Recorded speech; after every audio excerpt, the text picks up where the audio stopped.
Depuis toujours, des projets et programmes d'adaptation ont été souvent mis en œuvre au profit des communautés locales. Le manque d'efficacité de ces stratégies a motivé la mise en place d'un autre modèle avec de nouveaux mécanismes de fonctionnement. La phase pilote a abouti à des résultats concluants.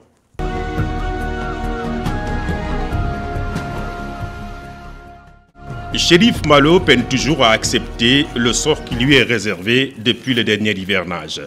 Ici, l'or bleu est loin d'être à la portée de tout le monde. Les carcasses d'animaux font le décor dans la désolation de la nature. Nous sommes dans la région de Kaffrine, une des zones du Sénégal durement touchée par les effets du changement climatique. De l'agriculture à l'élevage, en passant par l'éducation et la santé, visiblement, tous les secteurs sont affectés. C'est dans ce contexte que le programme décentralisation des fonds climat soutient la résilience des communautés locales qui ont leur propre perception des changements climatiques. La région de Kaffrine compte 37 collectivités locales, notamment 33 communes et 4 conseils départementaux. Et nous avons couvert l'ensemble de ces collectivités locales. D'importants investissements en biens publics identifiés et priorisés par les communautés locales ont été financés. Entre autres, les projets d'éducation pour améliorer le cadre scolaire et instaurer une éducation environnementale pérenne. D'autres pour relever le défi de l'accès à l'eau potable, le secteur de la santé et de l'élevage. Soutenir les projets de résilience des femmes est aussi au premier rang des priorités du DFC. Nous avons des nous avons des matériel, nous avons des appels. Nous avons des bagage, nous avons des bagage.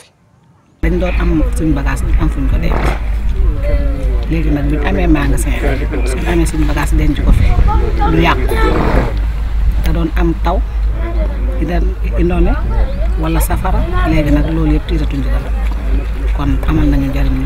À l'heure du bilan, plus de 70 investissements ont été réalisés et qui touchent plus de 365 000 habitants, dont 194 000 femmes. Le DFC, un modèle qui s'articule autour d'approches et de mécanismes innovants basés sur des piliers.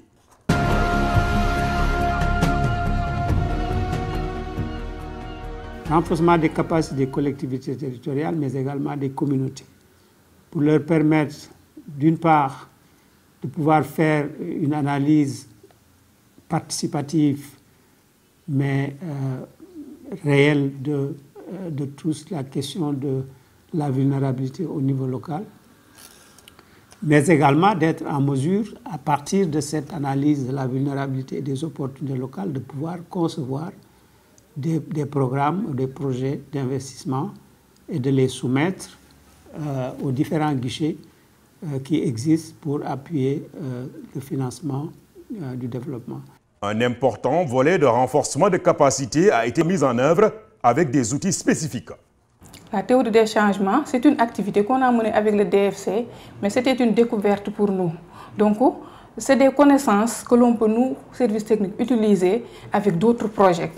Je me suis impliqué donc, dans l'élaboration de beaucoup de projets. C'est grâce au DFC que j'ai des expériences donc, par rapport au changement climatique.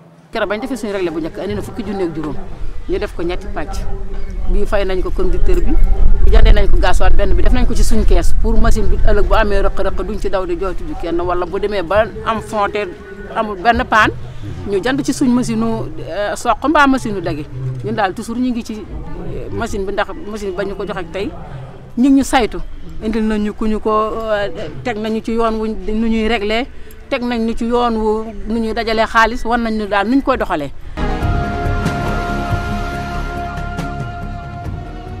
Aujourd'hui, la problématique du changement climatique est intégrée dans la planification locale et les communautés sont au cœur des choix prioritaires. Il s'agit d'influencer la planification et la budgétisation à l'échelle locale pour une meilleure prise en charge de l'adaptation au changement climatique. S'assurer également que les investissements priorisés dans la planification ont été bien identifiés par les populations. Ce que nous vivons présentement, rien que l'autre jour, le maire s'est engagé pour augmenter le nombre de rangs au niveau du grillage. Et dans le budget 2018 que nous voterons ce 28, une part est réservée pour l'environnement. Donc ça veut dire que ce que nous sommes en train de faire a fait tache d'huile au niveau de la mairie.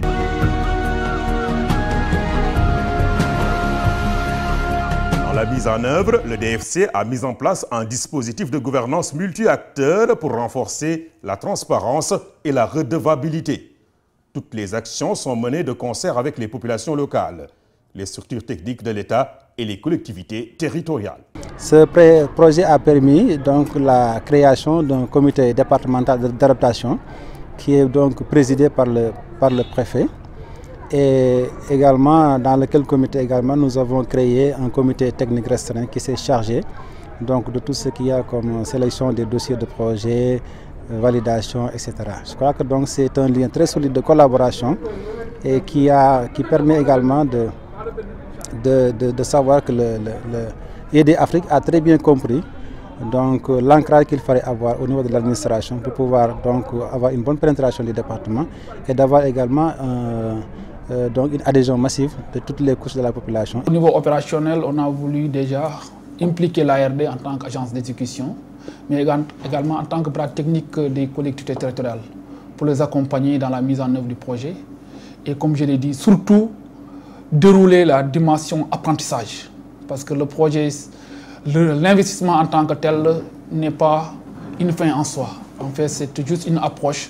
Mais ce qui est important, ce qu'on cherche dans le cadre de ce projet, c'est le renforcement de capacité. Et je pense qu'à ce niveau, vu le nombre de collectes locales qui ont bénéficié, vu le travail qui a été effectué également par les comités départementaux d'adaptation, on se rend nettement qu'il y a une amélioration qui s'est opérée dans la formulation des projets en termes de capacitation donc, de ces collectivités locales. Après l'issue de plusieurs ateliers d'information et de sensibilisation, nous avons pu construire notre dossier pour compétir, pour avoir un financement. Parce que l'objectif du projet, vraiment, c'est notre souhait.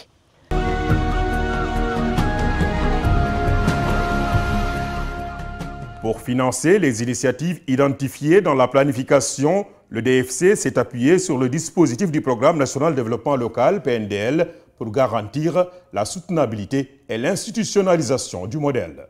L'élément qui me semble le plus important, c'était le mécanisme d'appui budgétaire. Puisque le PNDL avait une approche assez éprouvée en la matière, en accompagnant les collectivités locales en renforçant le budget et en passant par les mécanismes traditionnels du circuit du Trésor, ce qui assure une certaine traçabilité et une viabilité des dépenses jusqu'aux bénéficiaires finaux. Cela présente un double, un triple avantage. Le premier, c'est d'abord un avantage en termes d'efficacité pour l'acheminement des fonds. Le deuxième avantage, c'est un avantage en termes de, disons, durabilité, parce que le dispositif, il existe déjà, il est opérationnel, et même après le projet, on peut continuer effectivement à l'utiliser parce que c'est un mécanisme qui existe. Et également, il y a un troisième avantage qui est aussi, ça va faciliter la mise à l'échelle au niveau des autres collectivités locales. Pour éviter une déperdition des fonds, le suivi budgétaire occupe une place centrale dans le dispositif. Quand le PNDL met à disposition des ressources au profit des collectivités locales via le compte, le percepteur intervient de par son rôle de comptable financier et d'appui technique aux collectivités locales pour que la question de la dépense publique soit bien gérée. Sur le plan de la maîtrise d'ouvrage, l'accompagnement financier est assuré par le Trésor public et l'accompagnement technique est du ressort de l'Agence régionale de développement. Dans ce dispositif, l'ARD était chargée un peu d'accompagner les communes, les conseils départementaux dans la mise en œuvre de ce projet en tant que maître d'ouvrage. Nous, on fait l'accompagnement en termes d'appui à la maîtrise d'ouvrage. Le mécanisme a été très simple. Le maire, c'est lui le maître d'ouvrage. Il y a une commission de passation de marché qui est sur place, qui est accompagnée par l'ARD, qui fait la sélection de l'entreprise. Et ensuite, maintenant, on passe à la mise en œuvre, à la réception provisoire et à la réception définitive. Et chaque étape correspond à un règlement, par des factures et des documents comptables qui collent quand même au niveau de travail de l'entreprise.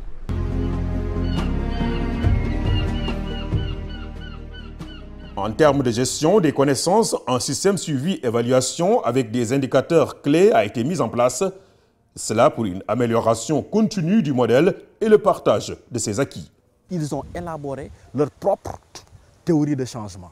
Donc, d'après certains acteurs, ça leur a même permis de s'approprier davantage de leur investissement et de voir la manière, le chemin à parcourir pour un peu arriver à atteindre leurs objectifs. Donc, ça répond à un souci de capacitation des acteurs à différents niveaux et à différentes échelles pour leur permettre, quand IED Afrique ne sera pas là, qu'ils soient en mesure de postuler pour bénéficier des fonds climat, mais également qu'ils soient en mesure de monter des projets bancables et de suivre leurs propres indicateurs de résilience et d'apprendre à travers ce qu'ils sont en train de faire et de partager leurs connaissances en matière de changement climatique. Le suivi n'a pas fait défaut grâce à ces outils qu'on a eu à utiliser, les théories du changement, comment dirais-je, tout ce qui s'ensuit, la cartographie des ressources au niveau du département qui a été vraiment facilité par le projet IED.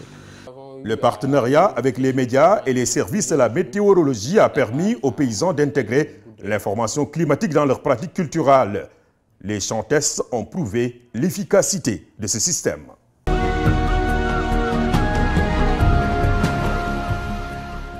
Dans le souci de bâtir une stratégie d'engagement des parties prenantes clés tant au niveau local, national et international pour l'institutionnalisation du modèle, le DFC a instauré une plateforme d'échange qui regroupe les collectivités territoriales, le PNDL, le ministère de l'Environnement, le Centre de suivi écologique, la FAO, ENDA Ecopop, IED Afrique entre autres, pour une bonne maîtrise des questions liées au climat au niveau local.